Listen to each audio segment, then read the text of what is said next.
Alhamdulillah Rabbil Alamin. Wassallallahu wasallam ala sayyidina Muhammad wa ala alihi wa sahbihi ajma'in. Rabbi shrah li sadri wa yassir li amri wahlul 'uqdatam min lisani yafqahu qawli. Rabbi yassir wa la tu'assir. Rabbi yamin bi khair. Memang merupakan satu benda yang pelik, bin aneh dan ajaib. Kalau pada saat dengan hujan turun tanpa dengan menggunakan payung dan pelindung, kalau seandainya badan kita tidak tersentuh dan tidak terkena air hujan. Dan satu perkara yang aneh, kalau pada saat di siang hari dengan kita tidak dapat merasakan dan juga tidak dapat menikmati suasana terang benderang daripada pancaran sinar matahari. Begitulah juga suatu perkara yang aneh, kalau di sepanjang bulan Ramadan berlangsung, ternyata dengan kita dengan mega rahmat, maghfirah dan kebebasan diri daripada api neraka.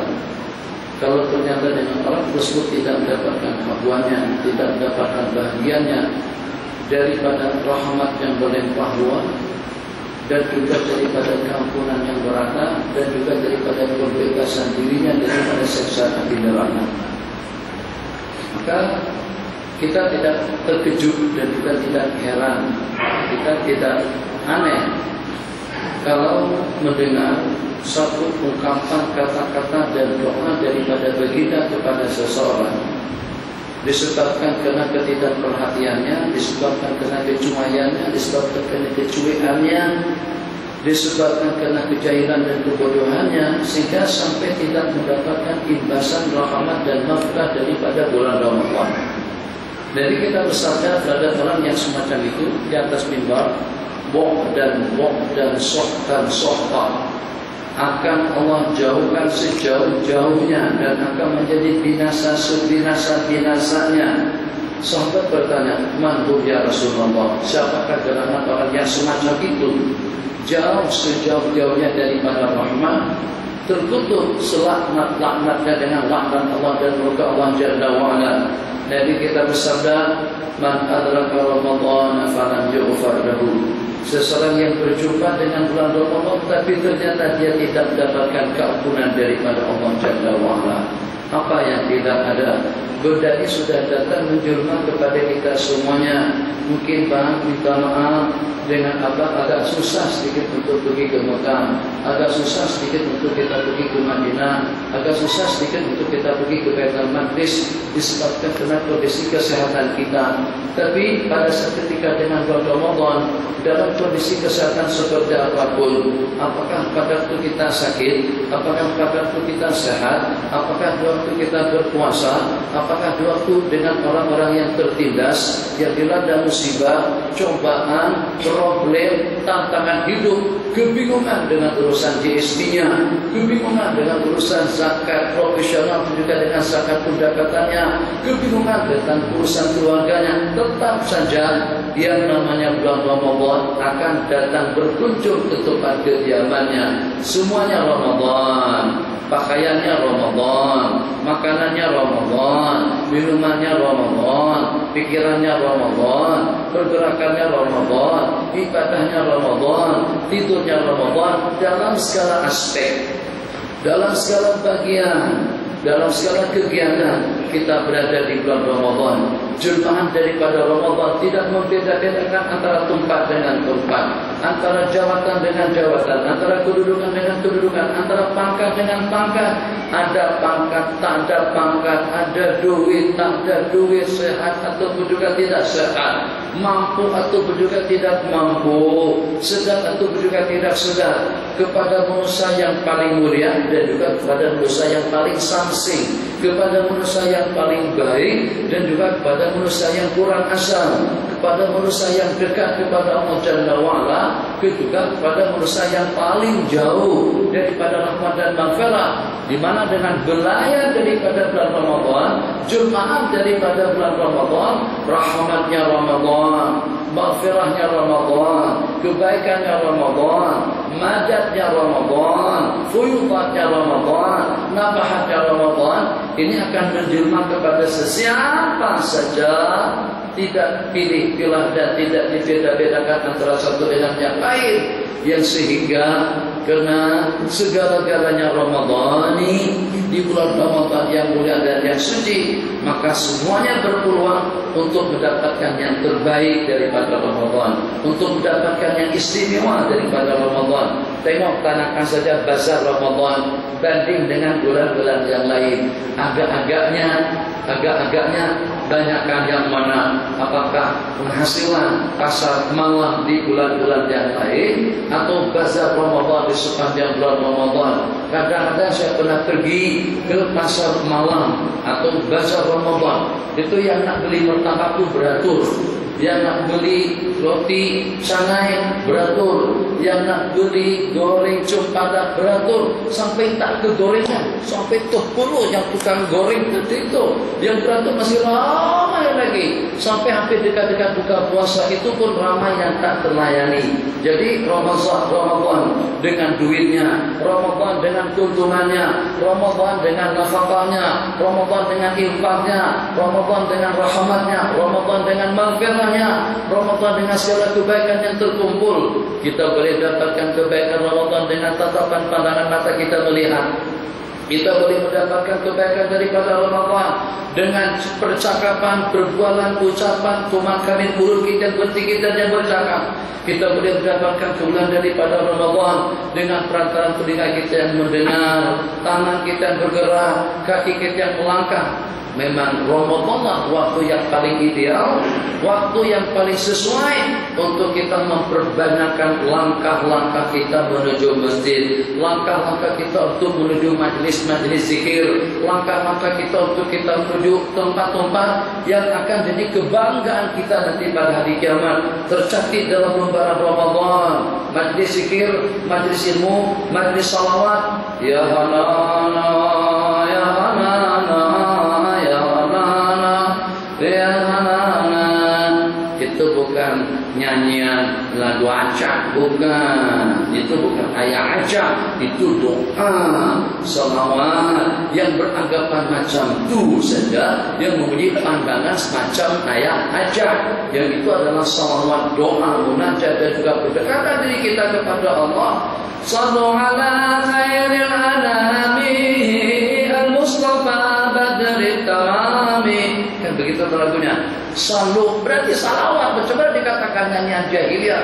Kenapa saya ulang balik? Sebab orangnya itu duduk dekat sini, dekat dengan tuan-tuan di sini, yang katakan itu adalah macam ayat acak. Itu kepada ilmu tasawuf. Ilmu tasawuf yang membuat kita jadi bening, ilmu tasawuf yang membuat kita jadi ikhlas, ilmu tasawuf yang membuat kita jadi mulia, ilmu tasawuf yang membuat dengan kita berkorban demi untuk kepentingan agama, berkorban demi untuk kepentingan masa depan umat dan beragama, berkorban demi untuk kepentingan masa depan kita secara khusus. Tak kisah letih, siapa yang tidak letih, siapa yang tidak jenuh. Tadi secara jujur saya dah risau dah atas saran dan cadangan daripada kawan-kawan. Syekh, kita sembahyang di Masjid Taqwa, boleh kan? Tak jauh mana setakat dalam 10 menit ya. Jadi tadi itu selepas sembahyang zuhur 4 rakaat kami jamak takdim. Dalam hati di kepala, siapa yang nak datang ke sini nanti, siapa yang nak menunggu. Jangan-jangan seperti selepas 4 kali salam jamaah sudah dicabut daripada tarawihnya. Di rupanya ditunggu, Masya Allah, Tabarakallah, masih ramai lagi yang menunggu. Kenapa? Sebab sebagaimana saya katakan tadi, apa yang menghalang, apa yang menyekat? Takkan dengan kita seketika dengan benda tutulah tersajikan di depan jangkauan dan juga di depan tatapan pandangan mata kita sendiri. Ibaratnya nih dengan sajian makanan gulai kambing, ya, dengan ikan bakarnya, dengan tomyamnya, dengan sup ekor sebentar, sup dengan sup ekornya, kita salah sebut nanti, dengan sup ekornya, Masya Allah, Tabarakallah, terus tak diambil. Inna lillahi wa inna ilaihi raji'un. Kawin malam pertama dengan pasangannya, semuanya sudah tersaji dan juga sudah terhidang. Takkan dengan laki-laki itu orang betul, tundukkan pandangan. Qulil mu'minina yaghuddu min absarihim. Katakanlah kepada orang-orang yang beriman agar menundukkan pandangannya. Ya akhi, itu istri halal 100%, cok jakin. Mau apa lagi? Takkan dengan kita tangan tak bergerak, pondok, khusyuk, warak, tawaduk, zuhud. Itu memang bukan pada tempatnya. Makanan sudah terhidangkan, kita saji dan kita nikmati. Suasana sudah tersedia, maka kita gunakan juga, kita manfaatkan. Macam ibarat bulan Ramadan. Bagaimana sajian istimewa daripada Allah Jalla wa'ala. Silakan dengan kita nak duduk di mana? Apakah di Bukit Murtajam, dekat Masjid Batu, dekat Masjid Kayu, terakhir dekat Masjid Besi Sultan Hizan. Tuh masjid yang ada di Putrajaya 400 juta. Belanja habis duit untuk masjid itu. Yang kalau salah langkah, jalan cuk masuk ke dalam kolamnya. Nampak kelihatan seperti tai saja, tapi itu adalah air. Masya Allah, tabarakallah.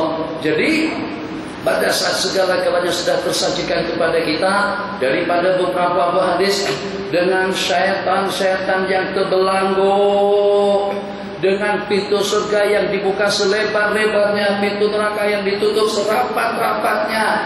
Bayaqulu hal wa yunadil munadiya baghiyal khairi aqbil. Hai orang yang minat kebajikan, aqbil, datang dan bersungguh-sungguhlah. Wa ya baghiyal syari aqsir. Wahai orang yang minat kejahatan, kemungkaran, kemaksiatan dan juga dengan perkara-perkara yang tertutup, aksir, pendekkan, elakkan dan jauhkanlah diri kamu daripada belenggu-belenggu yang akan menjebak, yang akan membelenggu Anda, yang akan memusnahkan kamu nanti pada hari kiamat. Terserah kita duduk di mana, di alur Malai, alur Mengkudu, alur Janggus, Repe, Baco, Pasir Mas, ataupun juga Titi Gajah, ataupun juga Batu Gajah, atau juga Gajah Beteria, ataupun juga Gajah Mati, atau juga Kubuk Gajah. Semuanya itu jenis-jenis gajah semuanya. Kalau kita sendiri tak ada yang tahu terjemahannya itu macam mana. Asalnya gajah itu nak menyeberang, terus terjatuh. Masa terjatuh berteriak, mati. Akhirnya jadi gajah mati. Lepas itu lama kemudian jadi batu. Akhirnya jadi batu gajah. Di mana? Tuh di Perak. Gajah berteriak, Titi Gajah ada di Alusna. Sementara dengan Tubuh Gajah ada di KL. Sementara dengan alur gajah itu ada di Melaka. Masya Allah, tabarakallah. Tak kisah duduk di sanakah, duduk di sinikah, tapi jangan sampai ada pilihan untuk kita kembali kepada Allah. Tempat akan kita tempati selain daripada di dalam surganya Allah Jalla wa'ala. Jadi kalau dengan pedagang boleh untung, kenapa tidak dengan kita? Kalau mereka boleh dapat duit, kenapa juga tidak dengan kita untuk mendapatkan kejaran pahala lebih daripada duit, lebih daripada dunia, lebih daripada kekayaannya? Apalah artinya dengan kekayaan yang serba melimpah, pangkatnya, jabatannya, kedudukannya, tetannya, pengaruhnya, wibawaannya, politiknya, ekonominya, semuanya mantap. Jadi kata Ramadan, jangan sombong. Itu masih belum memadai, itu masih belum cukup, itu masih belum meyakinkan. Kenapa? Sebab mungkin saja kamu dengan kekayaanmu justru itu yang membelenggu Anda daripada akhirat. Mungkin saja kamu dengan jawatan dan kedudukanmu akan menghalang kamu daripada kebajikan. Biasanya memang manusia semacam itu. Kalau pada saat ada jawatan, duit tak banyak mana, pangkat memang tak ada, itu rajin ke masjid, rajin sembahyang, rajin berzikir. Salatul qiyam ya sahabakumullah, Allahu akbar, lam yalid wa lam yulad wa lam yakul lahu kufuwan ahad, Allahu akbar. Tapi kalau sudah ada jawatan, ya yang walaupun sekedar yang berhormat 2 rakaat tak bercabut. 4 rakaat sudah tak nampak batang hidung. Apalagi kalau sampai 23 rakaat itu jangan baru dikhayalkan. Sibuk dengan segala-galanya. Jadi kita tidak mau semakin banyak anugerah nikmat Allah, sepatutnya semakin banyak luahan terima kasih ubudiyah pengabdian diri kita kepada Sang Pencipta. Kenapa? Sebab karena kita mendapatkan yang lebih daripada Allah. Aku lebihkan kamu dengan ilmu, aku lebihkan kamu dengan kekayaan, aku lebihkan kamu dengan harta, aku lebihkan kamu dengan tahta, aku lebihkan kamu dengan jabatan dan juga dengan politiknya. Tunjukkan kau orang yang ideal, tunjukkan kamu orang yang sehat, tunjukkan kamu orang yang tidak terhadap diri pribadi Anda sendiri. Kenapa harus kita tunjukkan? Apakah kita beribadah karena Dia? Tidak. Tunjukkan kepada Allah Jalla wa'ala, yang dengan kita memang betul-betul patut dan pantas dikatakan sebagai khairu ummatin ukhrijat linnas, sebaik-baik umat manusia, sebaik-baik umat yang diutus oleh Allah Jalla wa'ala. Kita mampu untuk membuktikan inna akramakum indallahi atqakum, orang yang paling mulia di sisi Allah itu adalah orang yang paling bertakwa. Dan juga dengan takrim yang secara mutlak, walaqad karramna bani Adam, kami telah memuliakan anak manusia. Jadi kalau kita tanyakan kemuliaan bentuknya seperti apa? Nih, kemuliaan yang semacam ini mana pernah ada yang nampak situ atau yang kelihatan di situ selain daripada manusia yang berceramah? Pernahkah kita nampak dengan jin atau juga dengan kambing, dengan lembu dan juga dengan kerbau naik motor besar? Tidak lebih daripada kambing penunggannya. Nah, jaguar, azza, izura, jintu, jin ibrit, dan juga dengan jenis-jenis kerjaan lainnya, semua manusia yang memanfaatkannya. Jenis-jenis makanan semuanya juga untuk manusia, jenis-jenis pakaian semuanya untuk manusia, jenis-jenis kerjaan semuanya untuk manusia. Kalau seandainya ada untuk lembu, paling lori burung. Itu lori bawa lembu, itu pun diperangkap lembu tadi itu bakalan akan disembelih pada hari raya Kurban. Pesawatnya semua jenis pesawat. Apakah kira-kira dengan Airbusnya 320, 330, 340, 380, atau juga dengan Boeingnya 737, 347, 777, 757, 777. Sampai sekarang tak kita jumpa di mana adanya. Teropong dengan bomo teropong, terbang dengan tiketnya pun juga tak dapat di mana. Dosa kita yang hilang tadi itu jangan-jangan ada di Subang, jangan-jangan tak terbang kemana-mana. Itu bukan urusan. Ini Ramadan, Masya Allah, tabarakallah. Seperti itu hakikatnya. Luar biasa, Masya Allah, tabarakallah. Anugerah Allah memang betul-betul manusia dimuliakan. Makanannya, minumannya, tanamannya, kekayaannya, produknya, semuanya untuk kepentinganmu. Maka Anda jangan lupa daratan, kata Ramadan. Semuanya itu masih belum cukup kalau kamu tidak mendapatkan tawaran istimewa yang aku tawarkan kepada kalian. 10 hari yang pertama dengan rahmat, 10 hari yang kedua dengan maghfirah, dan 10 hari yang terakhir kebebasan diri daripada api neraka.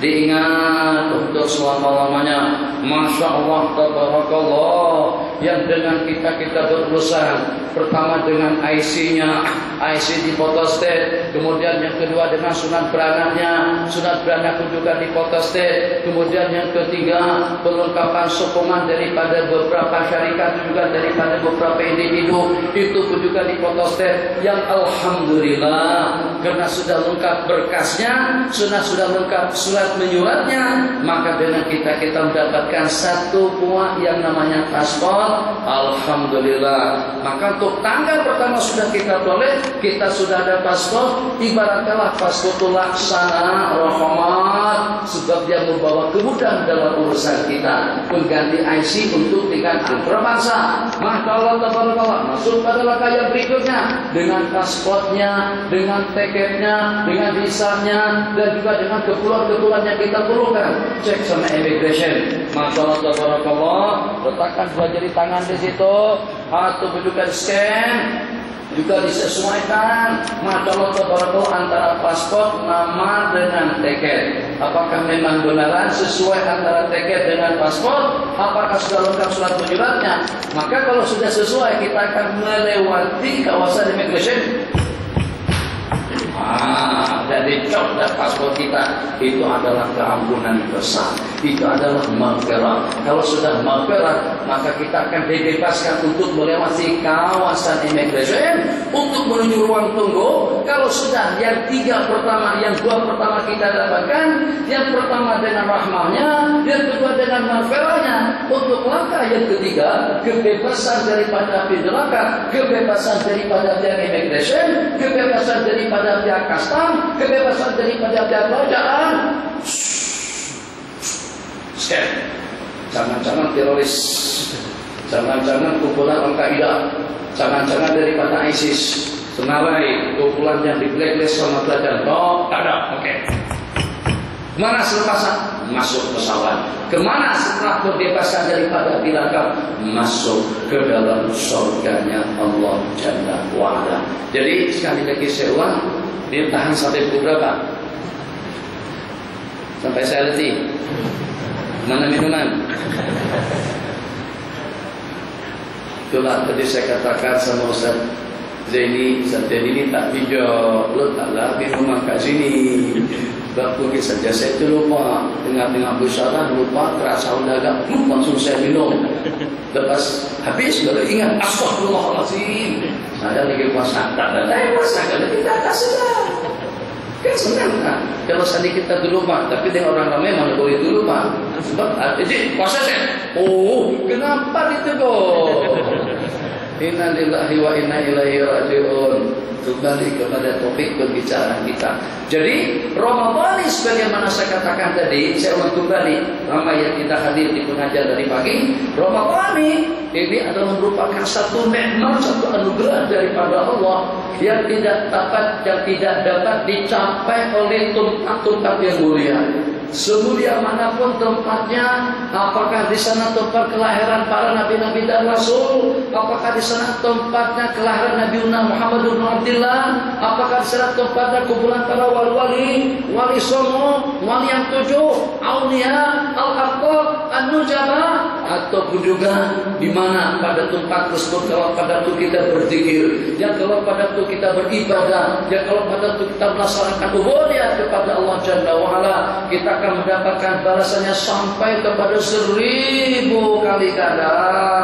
Satu kali tasbih sama dengan 100.000 kali tasbih di tempat-tempat lainnya. Satu kali Jumat sama dengan 100.000 kali Jumat di tempat-tempat lainnya. Yang dengan hitungannya, satu kali melaksanakan sholat Jumat di tanah suci Mekah, Allahu Akbar.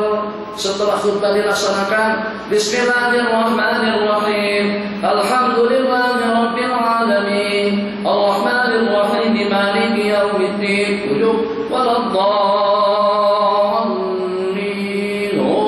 Amin. Assalamualaikum warahmatullahi. Assalamualaikum warahmatullahi. Kalau kita nak menyanyi satu kali Jumat di tanah suci Mekah, kita perlukan umur di Malaysia tidak kurang daripada dalam 2000 tahun. Betul kan tadi sudah kita hitung kan?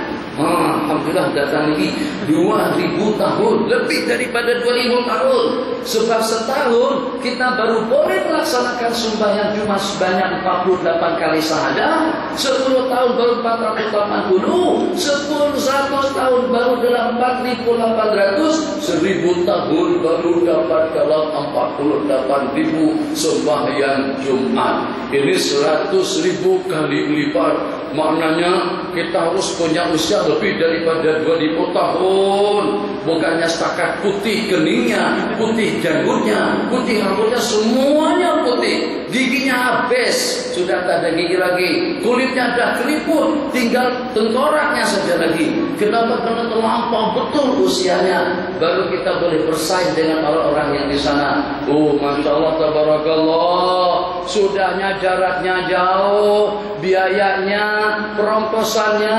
kendaraannya, kesehatannya, keselamatannya, syukur lengkap semuanya. Alhamdulillah, duitnya banyak, kendaraannya ada, suasananya aman. Di samping juga dengan leluasa waktu, dengan jasmani yang sehat, tapi tidak dapat petunjuk dan tidak mendapatkan hidayah daripada Allah. Akhirnya tak jadi pergi ke Mekah.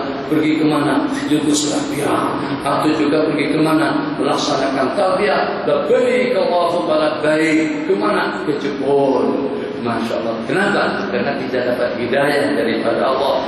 Jadi kita pun keluarga sudah mengharapkan betul. Masya Allah, tabarakallah. Balik dari sana pakai sombong putih. Labbaik Allahumma labbaik. Ternyata selama 10 hari berada di Sentul, di Bogor, main golf di situ. Masya Allah, tabarakallah. Kenapa? Karena tidak dapat hidayah daripada Allah Jalla wa'ala. Jadi Ramadan mempersembahkan satu tawaran istimewa kepada kita semuanya. Oke, yang dengan kalian semuanya, siapapun kamu, dimanapun kamu, apakah sedang berada di Bukit Jalil, apakah sedang berada di Bukit Aman, apakah sedang berada dalam tahanan, atau bebas kesana dan kemari, aku akan tawarkan tawaran istimewa kepada kalian semuanya. Semuanya Ramadhani, ibadahmu Ramadhani, makan minummu Ramadhani, tidur bangunmu Ramadhani, perhiasan dan solekanmu Ramadhani. Anda akan mendapatkan fasiliti, kemuliaan, keistimewaan dan kenikmatan Ramadan. Kenapa? Sebagaimana kita sebutkan tadi, sebab Allah memerintahkan kepada surga untuk berdandan, bersolek dan berhias. Sebab Allah telah membelenggu jenderal-jenderal dan juga pengetua-pengetua maradatul jin. Jadi yang dibelenggu itu maradanya, yang lasak-lasaknya, yang nakal-nakalnya. Makanya di bulan Ramadan masih ada lagi orang buat maksiat. Satu pertanyaan susah dengan jawabannya. Ayo Pak Paku jawab pertanyaan ini. Katanya setan dibelenggu di sepanjang bulan Ramadan. Maka sebagaimana kita tahu, orang yang meninggal dunia tidak ada cobaan, tidak ada gangguan yang paling dahsyat dan yang paling sadis pada saat dalam keadaan sakaratul maut. Setan menyerupai itu gurunya, mak dia, ayah dia, Pak Long, Pak Ti, Mak Jan, Pak Rai atau siapa-siapa saja menyerupai mereka matilah dengan agama Yahudi. Jadi pertanyaannya ditanyakan, kalau pada bulan Ramadan kan setan katanya dibelenggu, ada juga tak godaan-godaan semacam itu. Saya pun sempat tergamang. Betul juga ya, godaan semacam itu. Nabi kita tak buat pengecualian.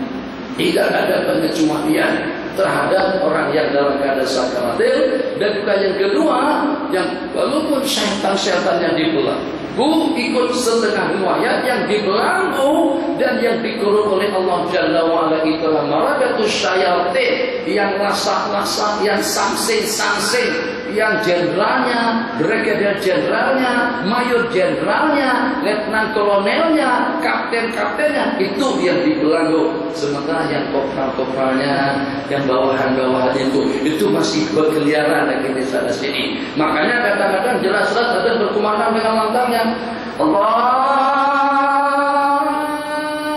Akbar, Allahu Akbar, Allahu Akbar. Tapi tak nampak kedengaran pun suaranya. Sibuk saja dengan bisnisnya, sibuk saja dengan perniagaannya, sibuk saja dengan gorengannya. Masjid samping rumah, tak susah mana kalau jauh pun. Ada 5 unit kereta mewah, Jaguarnya ada, Lexusnya ada, BMW-nya ada, Ferrari-nya ada, Lamborghini-nya. Sekarang sudah sampai ke masjid, lewat masjid nanti Masya Allah, laju sungguh. Tapi kenapa tidak akan dapat digunakan? Tapi kenapa tidak memenuhi seruan? Tapi kenapa tidak hadir berkunjung? Tapi kenapa sampai tidak terbuka hati dan rasa untuk menjadi tetamu istimewa Allah Jalla wa'ala? Ada perbit, tak ada perbit, ada izin, tak ada izin, ada jawatan, tak ada jawatan, ada pangkat, tak ada pangkat, yang dengan kita diberikan leluasa untuk menjadi tetamu di tempat yang teristimewa, yang tidak ada tandingannya. Masjid dibandingkan dengan apapun yang nak kita bandingkan, apakah dengan istananya, itu istana yang sedang ditempati oleh tuanku yang di Tuan Agung Sultan Abdul Halim. Itu pada masa zaman Sultan Mizan, Sultan Terengganu. Itu habis biaya tidak kurang daripada dalam 1 bilion ringgit untuk istana, dan itu tetap tidak setanding dengan masjid yang kecil. Tikarnya lusuh, ekornya rusak, kipasnya patah, dalamnya panas. Yang walaupun macam itu keadaan masjidnya, tetap saja tempatkan itu lebih mulia daripada segala-galanya. Allahu Akbar. Kita sembahyang 2 rakaat dengan tahiyatul masjidnya. Sami Allahu liman hamidah. Selepas sembahyang kita dengan yang etikatnya, yang semacam itu tidak ada di istana. Ada istana ke stadion ke KLII 1, 2 sampai ke KLII usawi sunat KLII 1 rakaat.